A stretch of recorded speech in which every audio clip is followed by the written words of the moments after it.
5, 4, 3, 2, 1. We are live. Coming to you live as Lichtman live.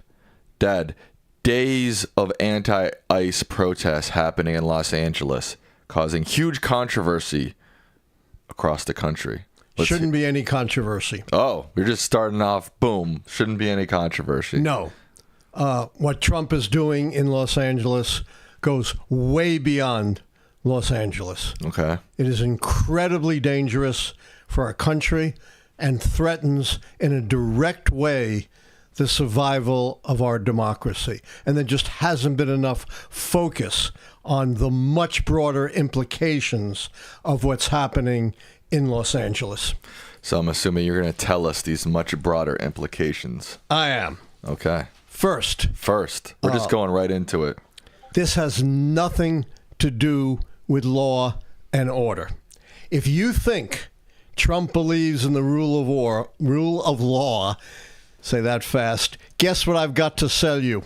Oh, come on. Yes, a big bridge in my hometown of Brooklyn. This is a guy who sat watching television for 3 hours, watched the violence, the mayhem that injured 140 police officers, led directly or indirectly to several deaths, threatened after 200 years to disrupt the peaceful transfer of power. He sat for 3 hours and watched it.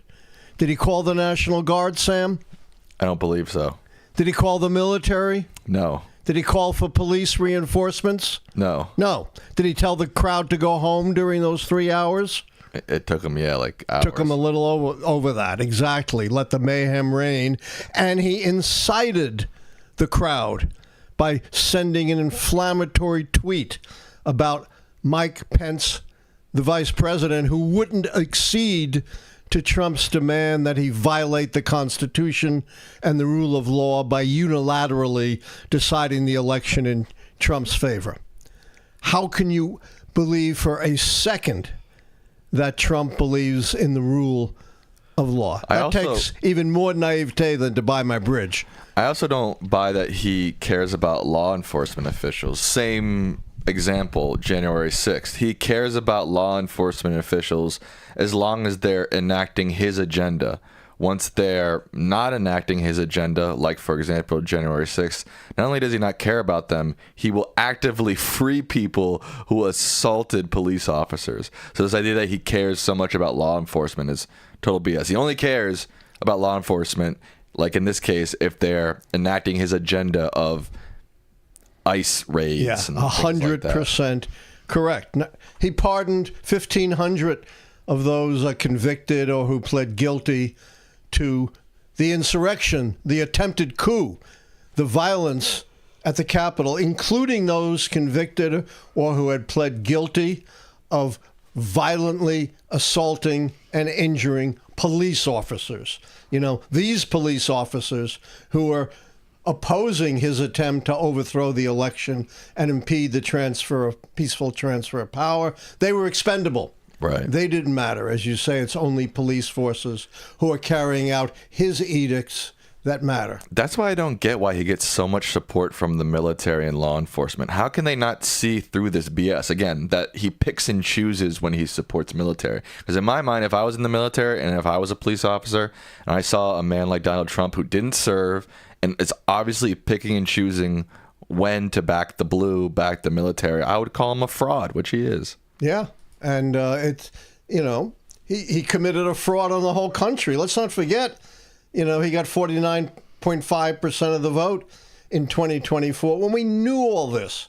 Now, let's probe further Trump's belief in the rule of law. He believes that if you overstayed your visa, right, in the United States, so you were undocumented, you lived here for 20 years, you committed no crimes, you raised a family, you had a productive job, you paid taxes, you are a criminal who could be sent to some hellhole in El Salvador, right? Right. Compare that to Trump. 34 felony convictions. Raise your mic. 34 felony convictions. What's more serious than these people he's targeting or Trump himself? Go beyond that. Civilly found to have sexually abused, hurt, and defamed E. Jean Carroll. Civilly found to have committed massive financial fraud in his business dealings. Yet he thinks he's above the law, unaccountable, but these good, solid residents who done nothing wrong other than overstay their visas, who are productive members of society, need to be treated like they're some kind of dangerous members of some kind of murderous gang. Well, let's rewind for a second, because these ICE raids were originally supposed to be against violent criminals, and we've been seeing unfolding across cities across America that they are going into schools, going to Home Depots, going to places of work, even apprehending churches, even apprehending people in court. People are showing up for their court cases. So this idea, obviously nobody wants any sort of violent criminal. Of course not. But we have a system to deal with them. Right, and that's my point, is this is not the right way to do it. What he is doing, even if you, let's say you totally believe that his immigration policy is kosher, which is debatable, but let's say you believe that, he is not going about it in the right way. Or the way he said he would. But again, he's the greatest con man maybe in the history of the world. Certainly even overshadows P.T. Barnum as a con man, the leading con man in the history of the country. I warned against this many months ago. I wrote an op-ed based upon my work as an expert witness in the Florida sanctuary cities case, in which I said, based on the Florida experience, they are rounding up almost no serious criminals, that the vast majority of people they round up either have no criminal record whatsoever other than violating the immigration laws, a victimless crime. Trump's crimes are not victimless, are they? There are victims.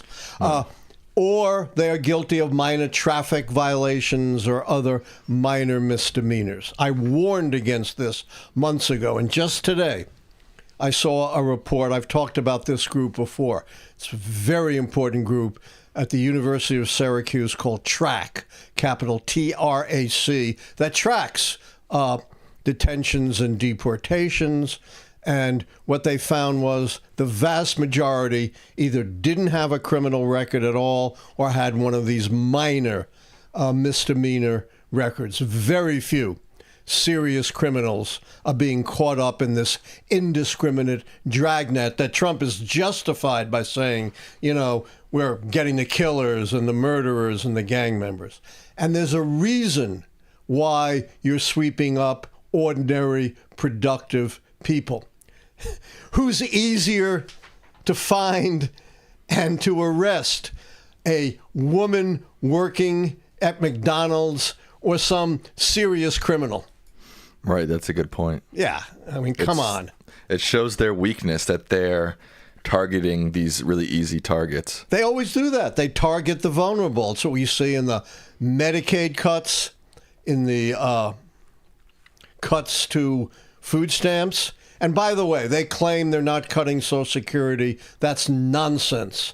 They may not be explicitly cutting Social Security, but they're making it way more difficult to get on Social Security, to change your address, to correct an error, and that, you know, is in many ways functionally equivalent to cutting Social Security. And they, you know, they're claiming we got to cut Medicaid and food stamps to save the budget. Well, how much is Trump's military parade, which does nothing for anyone except Trump, costing? Do you know? No. $45 million. Well, didn't today it was found out that just this deployment in Los Angeles is costing $130 million. It'd be nice if they, you know, use that money for more housing in Los Angeles, better education in Los Angeles, instead of just throwing the National Guard on the people there. Yeah. All right. Now I want to point to the two broader implications that go way beyond Los Angeles and should chill you to the bone, especially the second one.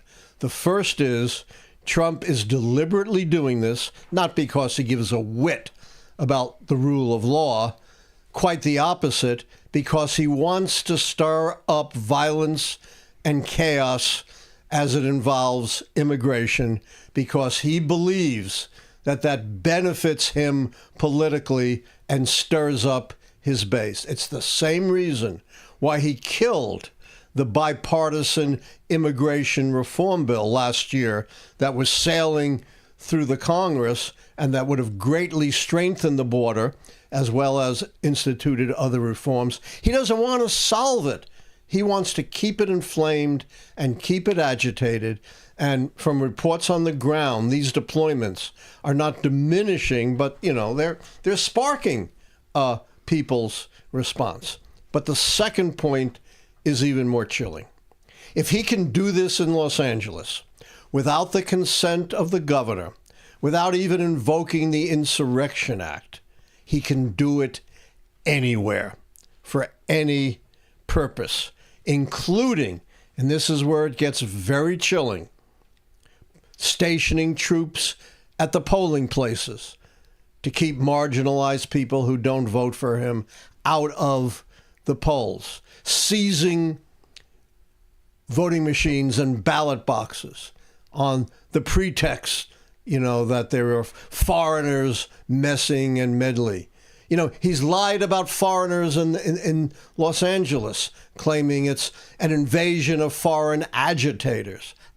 Absolutely and totally false. Even claiming that Governor Newsom and Mayor Bass are paying these protesters to agitate. It's the same thing we've seen in ads by Republicans all over the country, that George Soros, the Jewish Holocaust survivors, who they claim is the root of all evil, is paying people to start race wars. So if he can do this without invoking the Insurrection Act, which he could do in election time, based on a thin tissue of lies, there's really no limits of how he can use the military and the National Guard to destroy our democracy and clamp authoritarian rule on the country. If you think this is just Lichtman dreaming, let me read to you what Pete Hegseth, our Secretary of Defense, about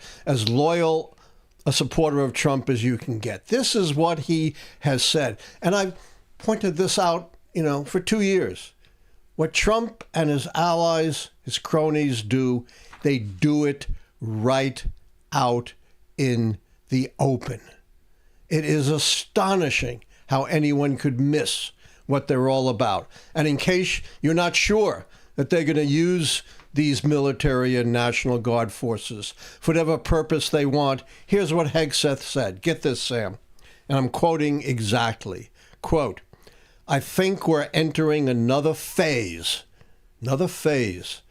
especially under President Trump, with his focus on the homeland, where the National Guard and reserves become a critical component of how we secure that homeland." Does that sound to you like a blank check to use the National Guard and the military for whatever purposes that Trump and his cronies want, claiming they need to secure the homeland? Yes. Never seen this before. When was the last time, Sam, that the National Guard and troops were deployed for domestic law enforcement purposes? 1992. 1992. And was that done unilaterally by President George H.W. Bush? No. No. He had the request from the governor and the mayor. And as compared to these demonstrations, it was 100 times worse. 63 people died in those 1992 Los Angeles riots. Countless damages to homes and to business. But even then, H.W. Bush, a Republican, a conservative, made sure to do what Donald Trump isn't doing, coordinating with the governor and the mayor. And if you think, they're going to hesitate to use violence, do you know what Mike Johnson said? Yeah, he said that Gavin Newsom should be tarred and feathered. Yeah, he said, I don't know if he should be arrested, but to hell with the law, we should tar and feather the guy. That's crazy. Resort to an 18th century horrific form of torture. Do we have the rack and the thumbscrew next for people that Trump doesn't like? But let's also not skip over the fact that Trump said that Gavin Newsom should be arrested. And when asked directly to him why, he said because he was elected governor, essentially. And governed badly. I mean, is that the first time that we've had a president never had anything like that say that a governor of a state should be arrested for no apparent crime, essentially? For no even purported crime. They haven't even come up with a crime. Right. Except that he ran for governor, got elected, and didn't govern according to the way Trump thinks he ought to have governed. And, you know, they arrested a member of Congress in New Jersey who was just trying to inspect, which was her perfect right, this federal facility, which was leased out to private contractors. We ought to have a show on that, how private prisons, which are the most horrible, the most awful, the most inhumane, are thriving under President Trump. Another enormous grift. And by the way, in terms of, you know, Republicans claiming to be fiscally responsible, despite spending $134 million on Los Angeles, $45 million on the parade, and they're talking about maybe another $15 to $20 million of damage to roads in D.C. They're now about to spend hundreds of millions of dollars to outfit this Qatari plane that was given to Trump. Hundreds of millions of dollars for Trump's vanity plane, where they're attacking life-saving aid to the most vulnerable, not to mention the cancellation of life-saving aid abroad, including gutting George W. Bush's HIV and other medication program that's credited with saving as many as 25 to 30 million lives. People are dying because of what they're doing. So you've said a lot of scary stuff, and I think maybe the audience is now fearful. And obviously the first step is speaking up about it. Yeah. You got to go through the judicial process. Yes. But what can someone, I mean, if you're talking about possibly the National Guard at polls seizing voting, I mean, what can we do about that? I'm going to say something very radical. But first, I want to preface it by the fact that Trump, while generally has support for his immigration policies, presuming that they target dangerous criminals, and a lot of people have gotten to believe that, but only 38% approve of his deploying the National Guard troops in Los Angeles, according to a poll today. 45% disapprove, and 17% are unsure. When you get to sending Marines, only 34% approve, 47% disapprove, 19% said they weren't sure. Now, why does this matter? And why does it matter that we're on the show and other people are speaking out? Because in the end, the only real barrier that we have left is the courts and public opinion. It may have to come to this, and I certainly hope not, that Americans may have to do what Gandhi in India to liberate India and his followers did, stand against the troops and dare them to fire on them. Surround the polling places, dare the troops to fire. I'm not suggesting we do that, but, you know, it may come to that. Wow, that's intense. I certainly hope not, but, you know, maybe the court system will work. But I'm very worried. I always hearken back to what James Madison said. Do you remember that, Sam? Say it. That, you know, he's the architect of the Bill of Rights, the Constitution, the balance of powers, and I'm paraphrasing, but it's pretty close. He said, you can design the most perfect government. You can balance and separate the powers to try to guard against tyranny. But in the end, what really keeps democracy alive is virtue. If people abandon virtue, then no structure of government is going to keep us free. The thing specifically about LA too is that the Mexican and American culture in Southern California is so intertwined. Trump just trying to pull that apart, just the very nature of that is going to piss off the entire region, right? Which goes more to your point of he's doing this on purpose to agitate this situation, create chaos. Right? Why isn't this happening in Texas or New Mexico or Well, here's the thing. The cultures are very entwined there too, no doubt, but California's a blue state with a blue governor that he can attack and et cetera, et cetera. And they're talking about, invading with troops or National Guard blue cities. Other blue cities are next. We talked about this before, that it's not like undocumented immigrants live in these enclaves with big signs, undocumented immigrants live here. As you point out, they are integrated into the community, integrated into the culture.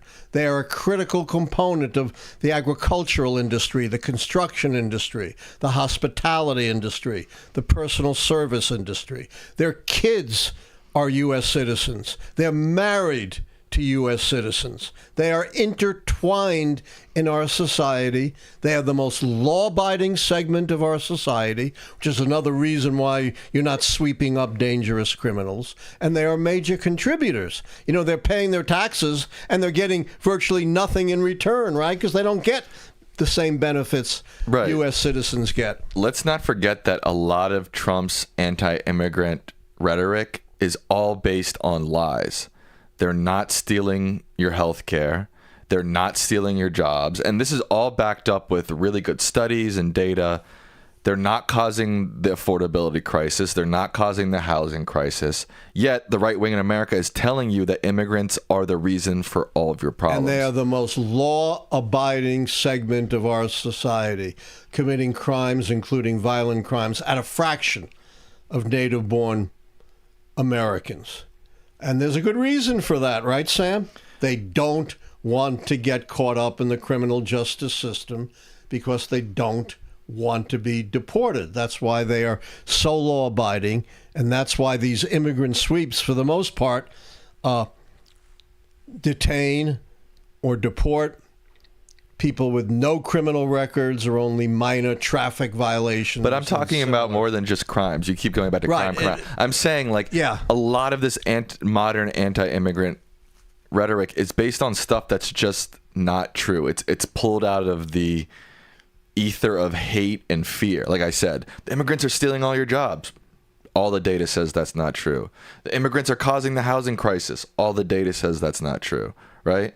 So I think that's an important thing to remember, too, that beyond just they're criminals or they're not criminals. Which is important because right? Trump is always talking about, they're out to kill you, they're cutthroats. But you make an excellent point that it's not just based on lies about criminality. It's based on much bigger and deeper lies about the role of undocumented immigrants in our society. I also want to make a point. I've been seeing a lot of debate about nonviolence or violence and protests and civil and all this jazz. I think, from my perspective, it's extremely important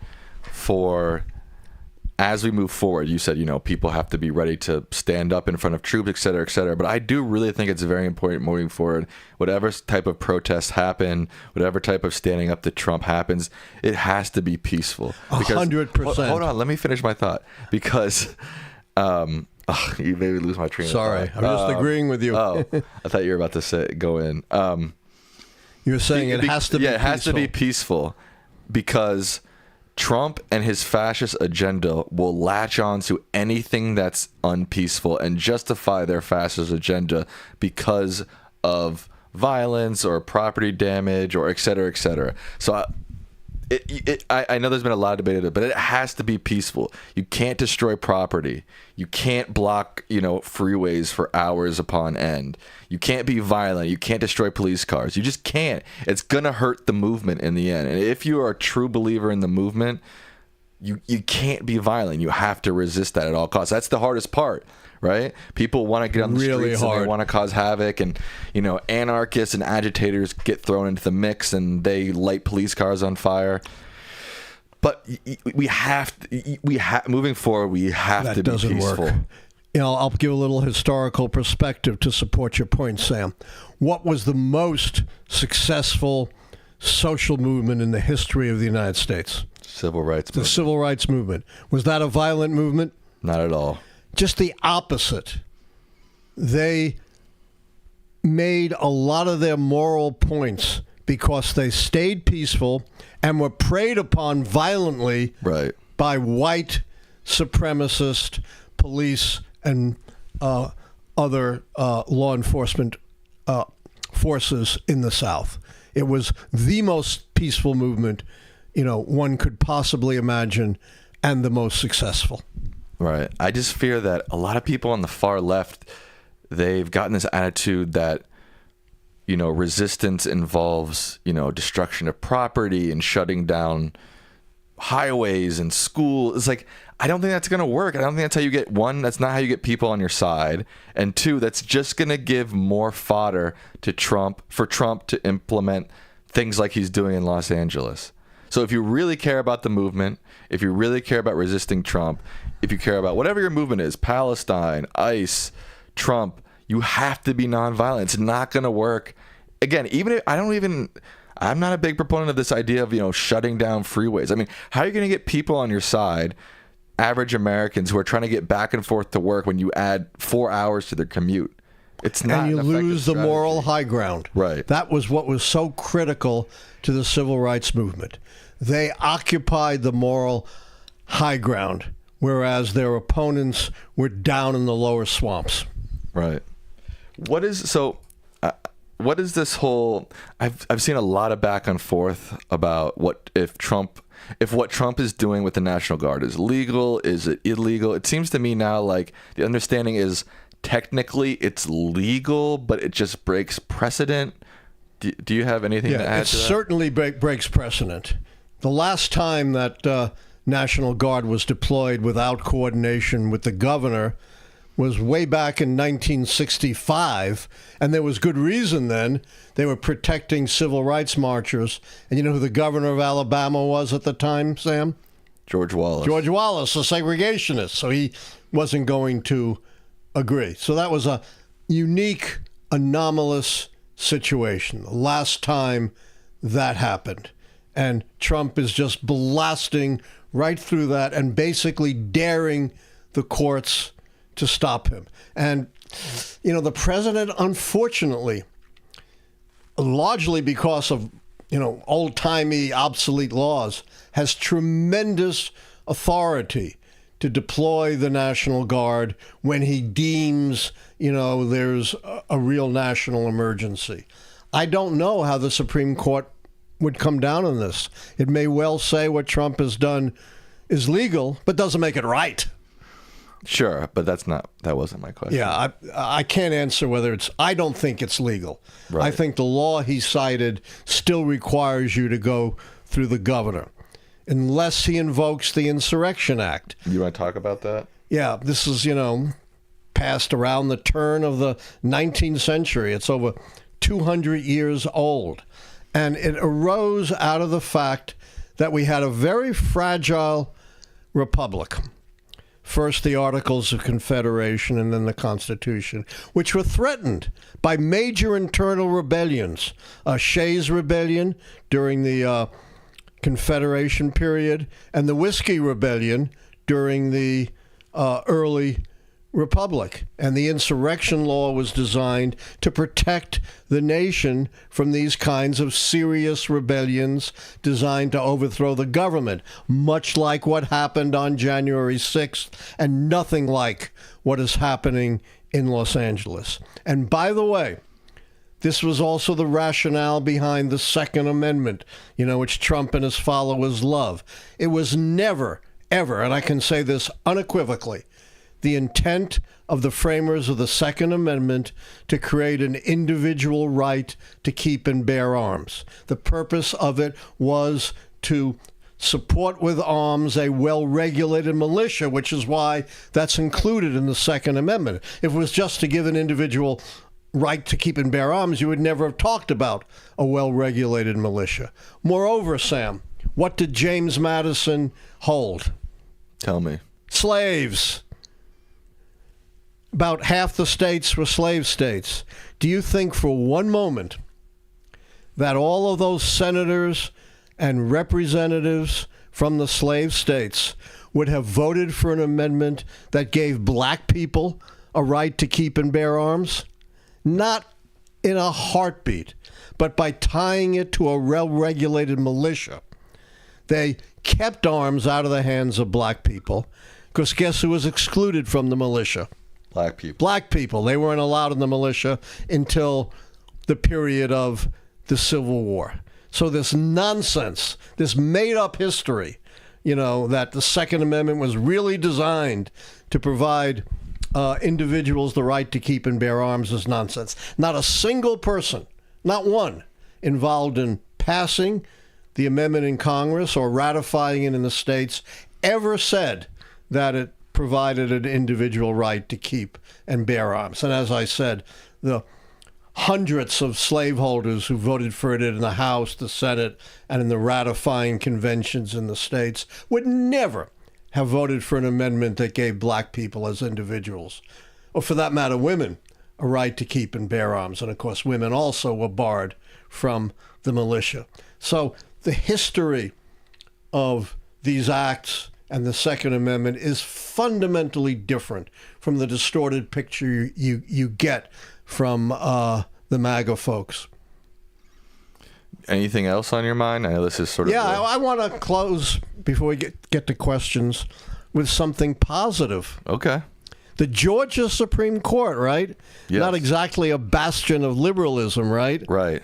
Just made an incredibly positive ruling. The Republican-controlled State Board of Elections, on its own, without going through the legislature, adopted a whole series of rules to make it much more difficult to vote, and particularly for marginalized people, like minorities, to vote. And the Supreme Court, believe it or not, struck down most of, or at least a good number of these provisions, eliminated them, and then sent the rest back to the lower courts for further adjudication. A huge victory for the right to vote. And I was involved in this. I was one of the signatories in an amicus brief arguing on behalf of the plaintiffs challenging these rules. So, sometimes when the darkest clouds are in the sky, there is a sliver of brightness. There you go. All right. Should we get to some questions? I think we are ready for some housekeeping. We have something very special tonight. Yes. First off, we have 1,700 people watching, but only 500 likes. What? Make sure you like the stream, guys. It helps us out a lot. If you're not subscribed, please subscribe and turn on that notification bell so you know we're live. If you want, we're about to move to the question portion. If you want your question in line for this guy, you got to either donate or become a member today. Big announcement. We're having a contest for you out there. We are curious, can you create the best slogan / messaging for the Democratic Party moving forward? We will be, in the coming weeks, posting a form which you can put your submission in. Again, best slogan, best messaging for the Dems moving forward. And then we'll pick a top 10, a top 5, and then we'll pick a winner, the person who came up with the best slogan or best messaging. And the winner of that will win a signed copy of... Oh, where's your book? I don't know. Oh, no. It fell. Oh, no. We'll get a signed copy sent directly to you of his new book, Conservative at the Core. So stay tuned for that competition.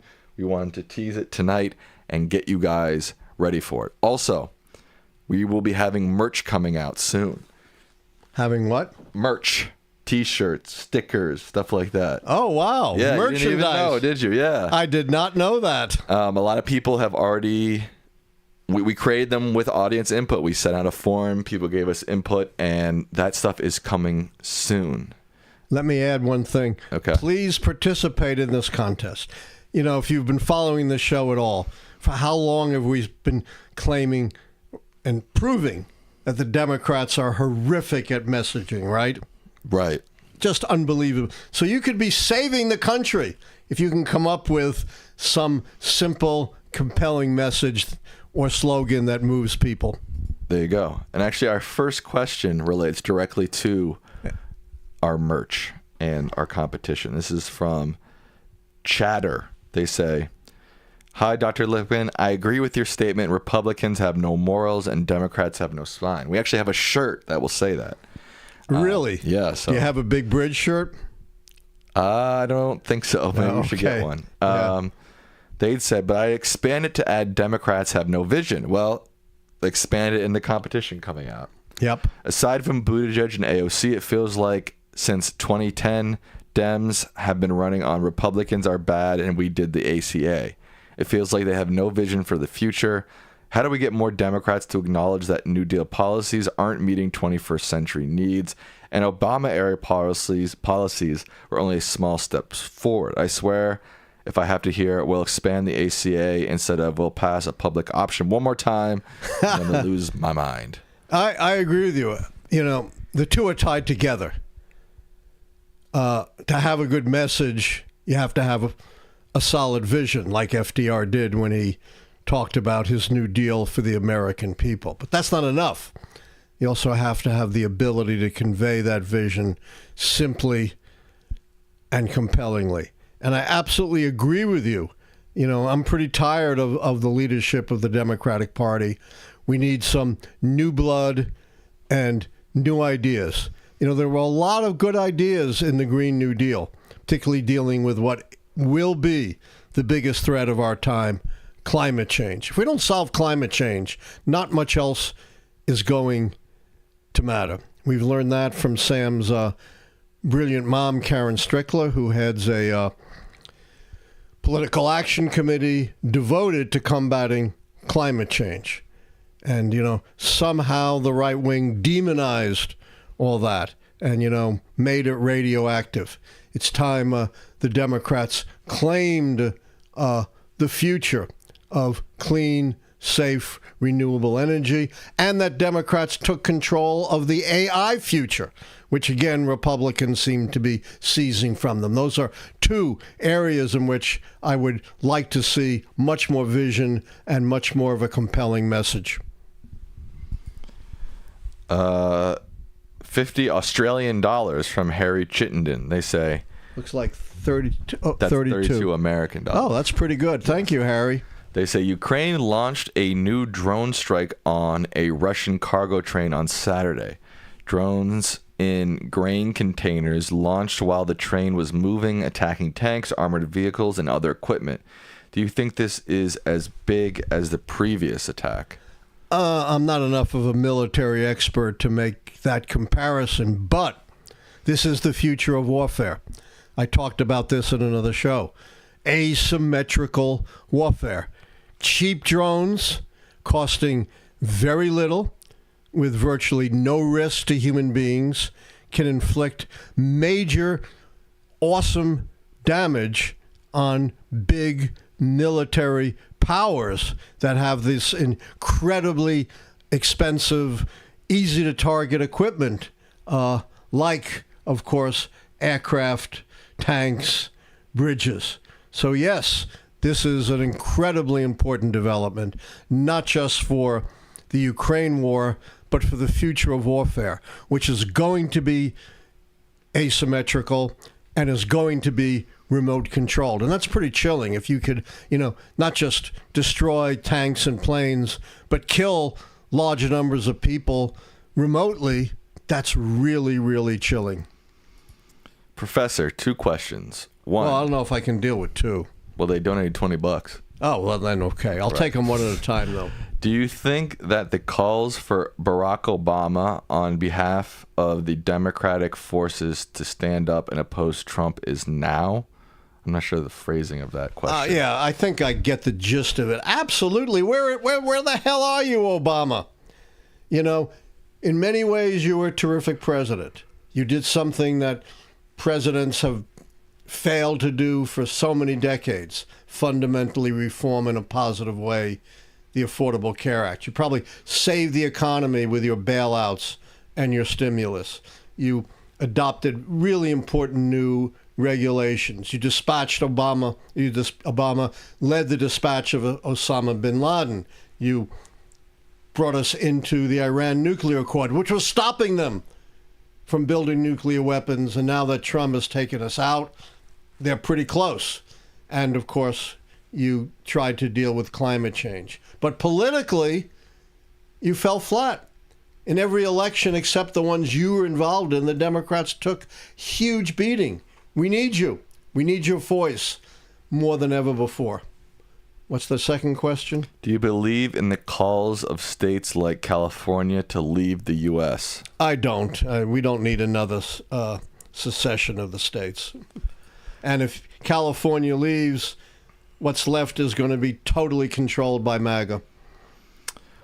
Mexican Eagle 80 says, what happens if Trump orders federal agents to arrest Newsom? Would it be better or worse for democracy for Newsom to fight the arrest?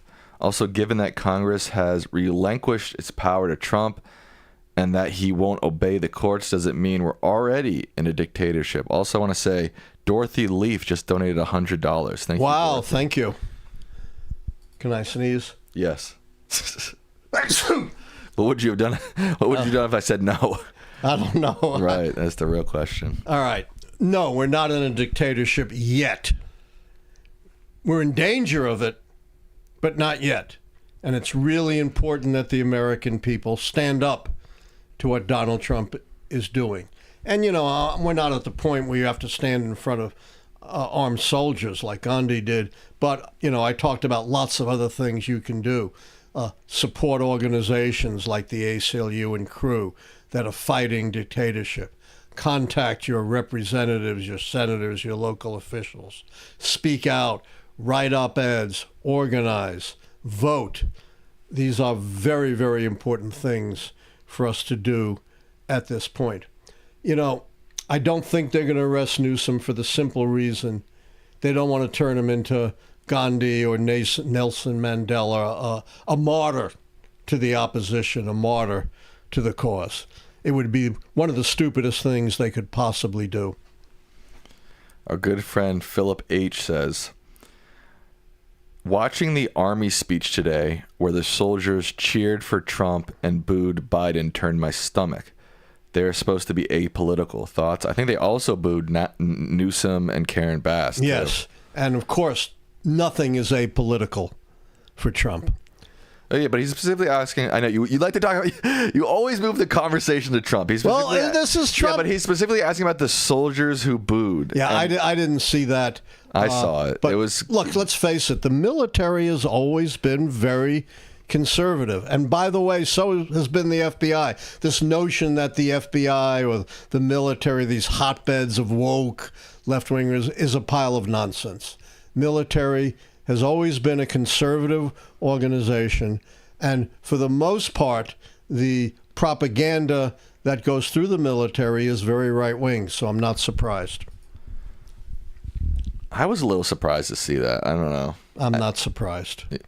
For them to actively on camera cheer and boo certain politicians. Trump's given them leave to do that.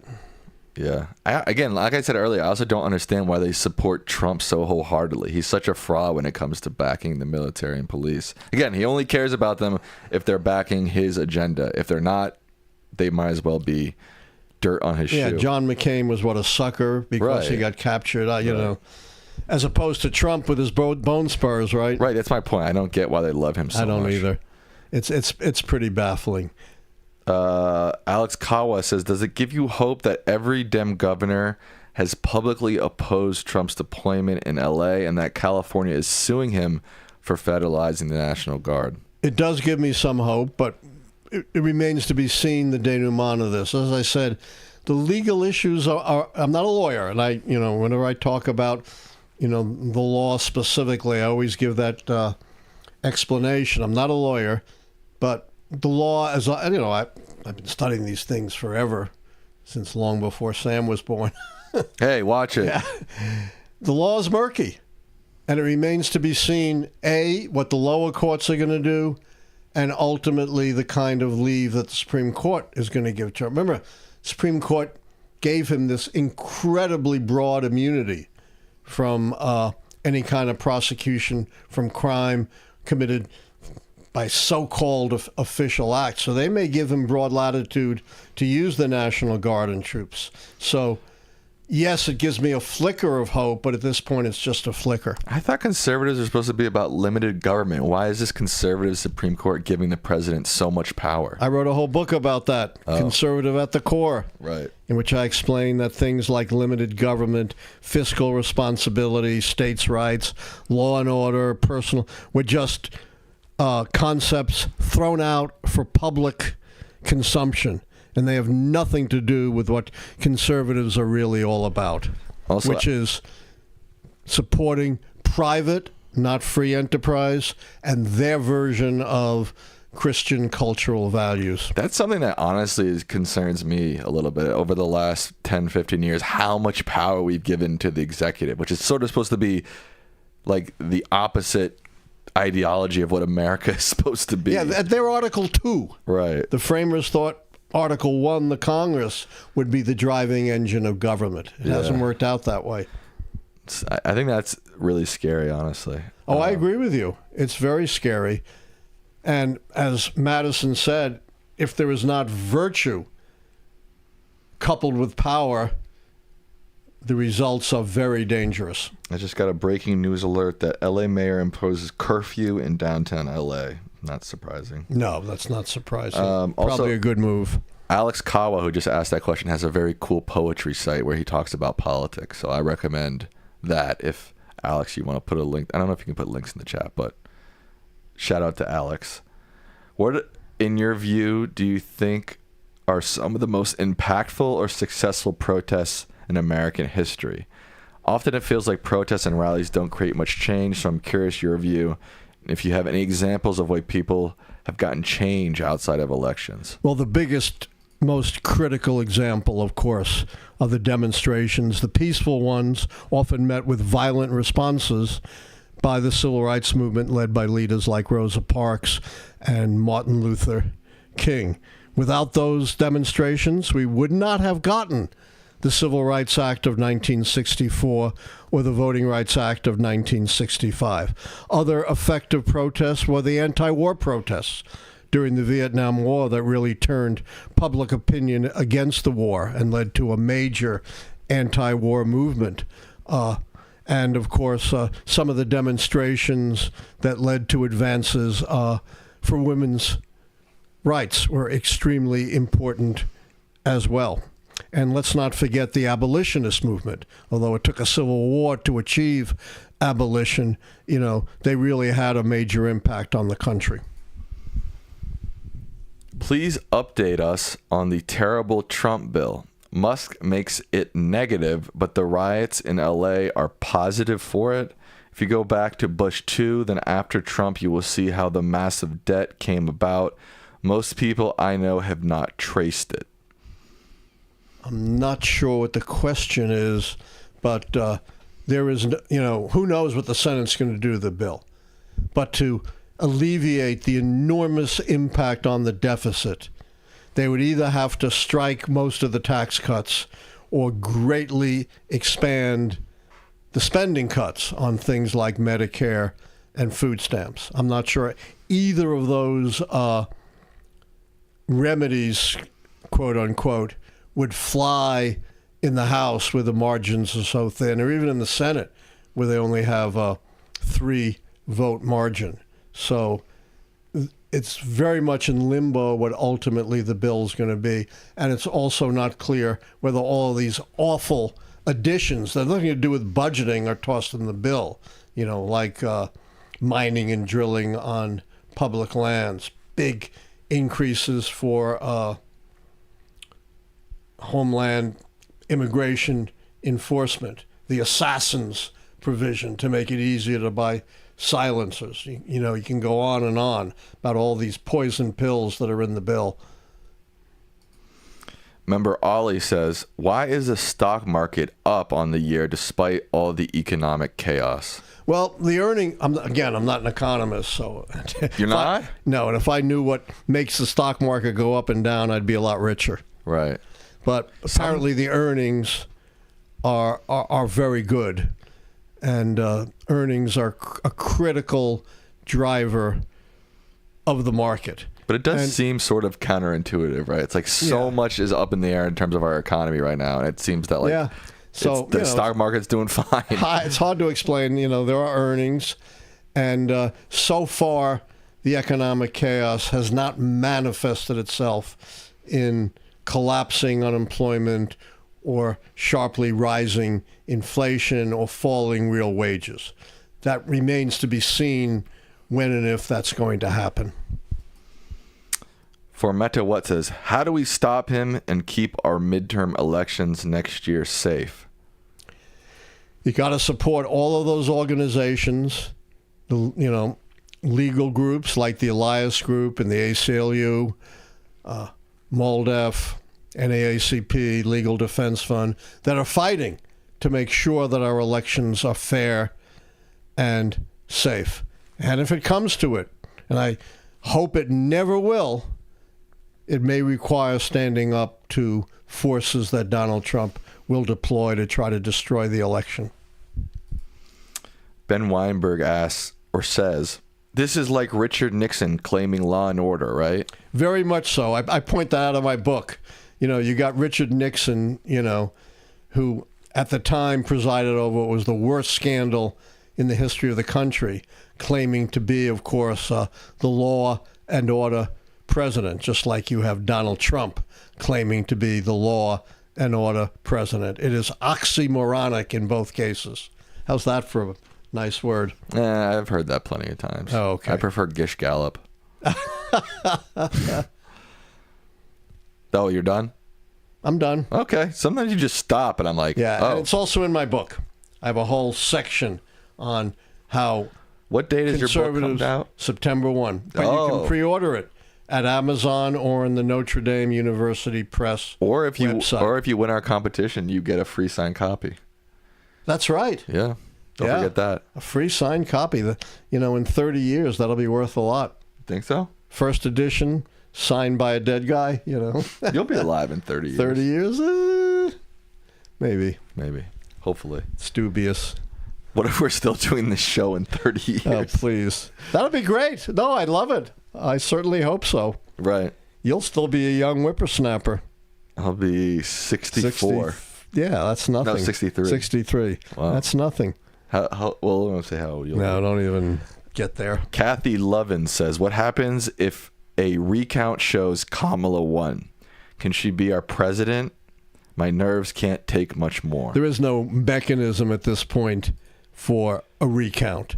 There can be informal, unofficial audits, but they mean nothing.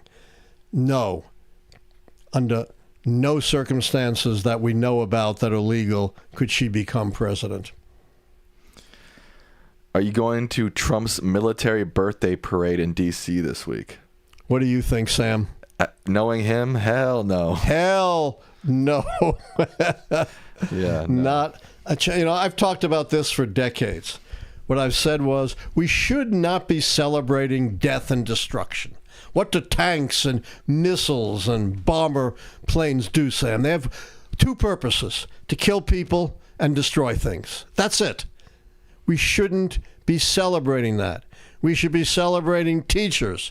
Instead of having tanks and planes and missiles, we should have teachers marching with blue books and pencils. Yeah. That's cool, yeah. Yeah. Nurses. I've been saying that for decades, although blue books are kind of out now. Nurses with stethoscopes. What's that? I said nurses with stethoscopes. Nurses and doctors. Firefighters with ladders. Right, exactly. We should plan that parade. Let's plan it. Teachers, nurses, firefighters. Maybe we can get it going on our channel, yeah. Yeah, that'd be fun. That really would be. Let's see. How much time do we have left? We have about 6 minutes left. The good news is, if you're like, there's only 6 minutes left, the good news is the Lichtman Live post show comes up right after this. That's on my channel, so don't you worry. That's really lucky. That's really lucky. Really lucky. Yeah. So we have what? How many more minutes? 5 to 6 minutes left. All right, let's keep going. Okay, we're going. We're going.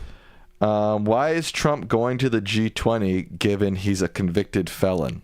He doesn't believe he's a convicted felon. He thinks his conviction was somehow illegitimate, that it was orchestrated by Joe Biden. Did Biden have anything to do with that felony conviction, Sam? Not to my knowledge. Did it take place in federal court? No. It was a state case. Biden had nothing to do with it. And Donald Trump, unlike these immigrants, these undocumented immigrants who he's sending off just on his say-so with no due process, did Trump have all the benefits of due process? Yes. Did he have the best lawyers money could buy? Yes. Was he convicted by Joe Biden? No. Who was he convicted by? A jury of his peers. A jury of, probably not as quite as peers, but yeah, a jury of ordinary people. Nothing illegitimate about it. And if you look, I followed that trial. The evidence was overwhelming. How many witnesses did they bring on for the defense? Tell me. One. And he was a disaster. He was actually a better witness for the prosecution than for the defense. Was that the New York Post guy? The New York Post guy? I don't remember. I don't think so. Doesn't he have like a funny name? Like, he had a funny name. I don't recall. Yeah, like Todd Dickman or something. Yeah, something. But he was terrible. Did Trump, who kept saying he didn't do anything wrong, testify in his own defense? I know you don't have to, because of the Fifth Amendment. But if you haven't done anything wrong and you're totally innocent, why not? What was that guy's name? It's going to bug me. I don't know. Let's go on. Okay. All right. Yes, sir. Are Ron Paul's ideas more or less relevant today given current debates about government overreach, surveillance, and the national debt? Yeah, to a certain extent, absolutely. For the most part, I fundamentally disagree with Ron Paul. He's not a real libertarian because while he doesn't want controls over business, he's perfectly willing to have controls over our social and cultural life, including restrictions on abortion. But he does certainly have a point that in the age of Trump, government overreach, as we spend so much time discussing this evening, is very relevant and very important. So that aspect of Ron Paul's ideas I would support. David Pecker of the National Enquirer. That was No, it wasn't him? No, it wasn't him. Okay. He was a prosecution witness. What were the most interesting finds in recent declassified documents about the presidency? Oh my God, I'd have to think about that. Let's hold that question. Holding. Yeah, we'll discuss it next time. That's a very good question, but I don't want to just talk off the top of my head. Here's an interesting thought experiment. If all presidents came back from the grave today, which ones would be most likely to become president again? Wow. That's a cool question. That is Ronald Reagan and Franklin Roosevelt. Okay. As an Australian, I've seen multiple of our correspondents being shot by police while covering protests in America, as well as a UK journalist, too. I believe I saw that video. I believe an Australian journalist was shot with a rubber bullet. I'm not sure how to phrase this tactfully, but are these incredibly rare freak instances? Is it something caused by Trump, or is it a common thing there?